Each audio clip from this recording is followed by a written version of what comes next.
Oke, Assalamualaikum warahmatullahi wabarakatuh.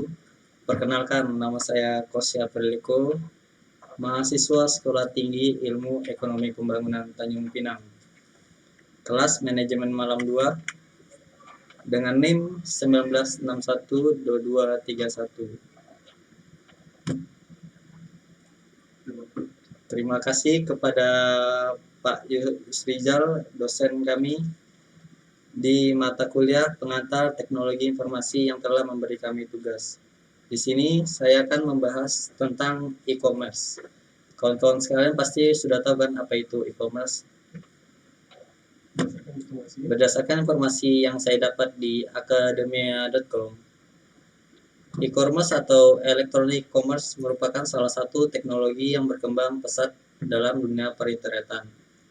Penggunaan sistem e-com, begitu biasanya e-commerce disingkat, sebenarnya dapat menguntungkan banyak pihak, baik pihak konsumen maupun pihak produsen dan penjual.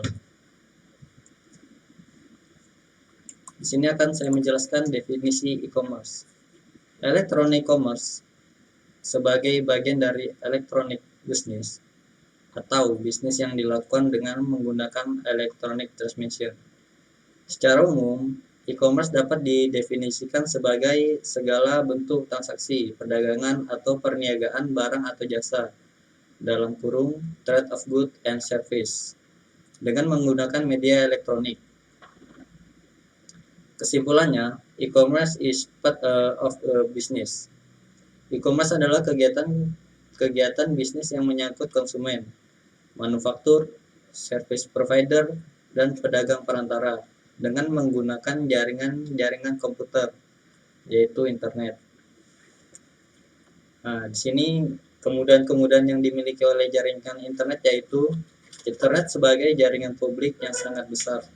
Layaknya dimiliki suatu jaringan publik elektronik, yaitu murah, cepat, dan kemudahan aksesnya yang tak terbatas. Menggunakan elektronik data sebagai media penyimpanan pesan atau data, sehingga dapat dilakukan pengirim dan penerimanya informasi secara mudah dan ringkas baik dalam bentuk data elektronik maupun digital.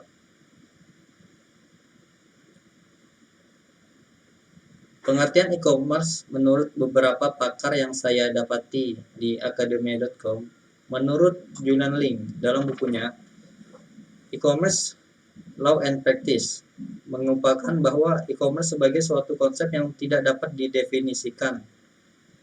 E-commerce memiliki arti yang beda bagi setiap orang ya tentunya. Ruang lingkup e-commerce. 1 itu teknologi, 2 marketing and new consumer process, 3 economic, 4 tuh information and value adding, 5 market making, 6 service infrastructure, 7 legal, privacy and public policy. Itu udah tentu sih. Jika dilihat secara seksama, pada dasarnya ada 4 jenis relasi ya dalam dunia bisnis yang biasa dijalin oleh perusahaan. Biasanya tuh relasinya tuh ada relasi dengan pemasok, dengan distributor, dengan rekanan atau partner, dan dengan konsumen ya tentunya. Nah, di sini keuntungan e-commerce bagi perusahaan. Keuntungan e-commerce tuh memperpendek jarak, memperluas pasar, perluasan jaringan mitra bisnis dan efisiensi. Dengan kata lain, mempercepat pelayanan ke pelanggan dan pelayanan lebih responsif, serta mengurangi biaya-biaya yang berhubungan dengan kertas seperti biaya pos surat, percetakan, report, dan sebagainya sehingga meningkatkan pendapatan. Keuntungan e-commerce bagi konsumen yaitu efektif, aman secara fisik dan fleksibel. Bagi konsumen seperti saya ini yang menggunakan e-commerce tuh dapat membuat waktu berbelanja menjadi singkat. Tidak perlu capek-capek kesana kesini kan. Tidak lagi berlama-lama mengelilingi pusat pertokoan untuk mencari barang yang diinginkan. Tinggal kita ketik aja di online shop tuh udah banyak tuh barang-barang yang kita mau tuh. Selain itu, harga barang-barang yang dijual melalui e-com biasanya lebih murah sih daripada yang ada di toko-toko kan.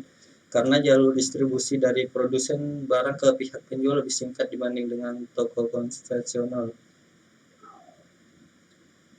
Keuntungan e-commerce bagi masyarakat umum yaitu mengurangi polusi dan pencemaran lingkungan, membuka peluang kerja baru, menguntungkan dunia akademis, meningkatkan kualitas SDM. Online shopping menyediakan banyak kemudahan dan kelebihan jika dibandingkan dengan belanja yang konvensional. Biasa mak-mak suka tuh belanja online gitu. Selain bisa menjadi cepat, di internet telah tersedia hampir semua macam barang yang biasanya dijual secara lengkap sih. Biasa di kota ini nggak ada, di online biasa pasti ada. Selain itu, biasanya informasi tentang barang jualan tersedia secara lengkap. Sehingga walaupun kita tidak membeli secara online, kita bisa mendapatkan banyak informasi penting yang diperlukan untuk suatu produk yang akan kita beli. Nah, di sini ada keuntungan, pasti ada kerugian. Di sini saya akan menjelaskan kerugian-kerugian dari e-commerce. Meningkatkan individualisme.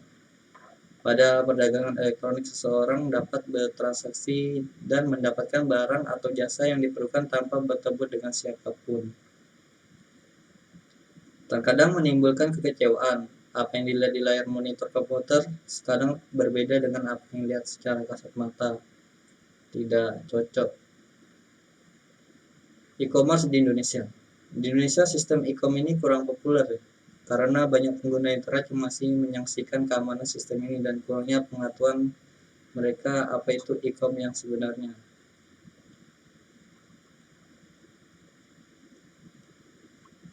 10 prospek e-bisnis di Indonesia, yaitu e-business type, community, content, technology device, access channel, regulation, organization, check strategy, business process, and system approach. Oke, segitu aja penjelasan saya tentang e-commerce. Saya mengucapkan terima kasih. Wassalamualaikum warahmatullahi wabarakatuh.